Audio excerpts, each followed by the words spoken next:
We all know this, right? You're walking next to an NPC and the game only offers you two choices of walking speed. Too fast and too slow. So you're constantly switching between what feels like cheetah and snail mode. This might seem like nitpicking, but this is actually something which has been bothering me for years, to be honest. There are so many games, especially third, but also a lot of first-person games, that completely screw up what I call social walking speed. And this can be a very annoying immersion breaker, especially in games like Skyrim that try everything to immerse the player in its world, to give him the feeling that the game's reality is cohesive and feels real. Something like this can pull you right out of that carefully established immersion. You can slay dragons and save all of Tamriel on your own, but you aren't able to walk at the same pace as the other inhabitants of the world you live in? Really? It makes your character feel like a jigsaw piece that just won't fit in. Even worse, in a situation like this, where the focus lies on the narrative instead of action, the player gets distracted from completely paying attention by having to move in this awkward, stop-and-go traffic-like movement. But why? Why do so many games screw this up? It doesn't seem like such a big deal, right? Now, there are of course a few reasons and even a few excuses why this happens in so many games. First of all, the core gameplay of most 3D games is action. So the movement scheme is crafted around the most central aspect of the game, the combat. And action games generally tend to make the player move way faster than in real life. Even in shooters that emphasize a more realistic type of combat, like Counter-Strike for example, the players run at what in real life would be something around 20 miles per hour. And we're used to these ridiculous speeds because games are after all just an approximation of reality, and designers always have to sacrifice a certain degree of realism for a more compelling experience. And when a game adds an optional, slower walking pace, it is often also something that is directly sewn into the combat mechanics, as this slower speed often makes the player character stealthier. And here we're back to balancing the core gameplay. If a stealthy type of movement is too fast, it can make the player overpowered and the overall challenge too easy. Non-player characters, on the other hand, mostly tend more towards realistic movement speeds, because when you actually see a character move at these ridiculous speeds, it becomes way more apparent that something doesn't feel right.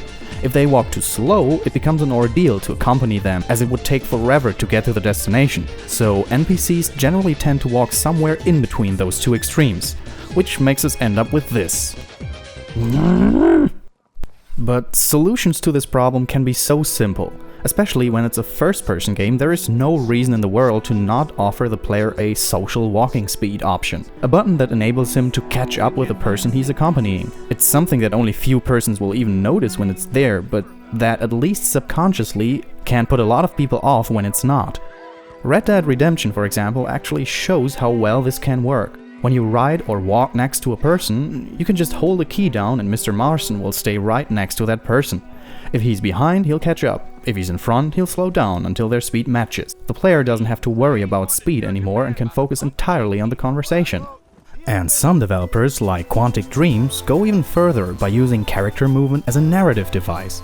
Just take a look at how Ethan in Heavy Rain walks in this scene, at home on a sunny afternoon with his kids, compared to this, where Jason gets lost in the mall.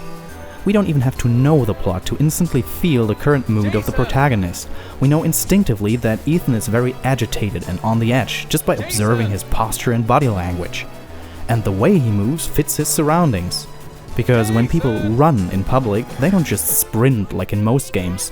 It would look completely awkward in public and feel unnatural and out of place.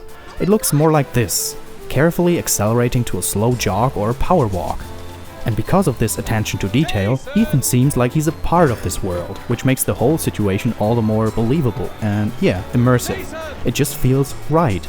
When you compare that to this, you instantly see the difference, right? It's subtle, but it's an extremely effective way to increase the cohesiveness of the presented reality. This is, of course, additional effort for the whole team, especially in third-person games where a completely new set of animations and transitions has to be created, implemented and balanced for every new type of movement, and this is a considerable extra workload. Especially when a game is on a small budget where developers have to deliver a minimum viable product. It's completely understandable to leave those extra details out.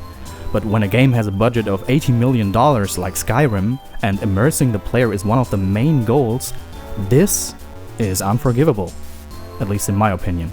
But since we were talking about small teams, that is actually the beauty of indie game design, isn't it? Since indie developers have to cut corners to keep the project scale realistic and manageable for a team with limited resources, it forces them to approach those restraints in a clever and inventive way. So instead of simply leaving nice details that would add to the overall experience out, mostly there's a more clever way to work around those problems, and that even reduces the workload. But that is a topic for another episode. So as always, thanks for watching, keep on playing, and I'll see you next time on RagnarRox.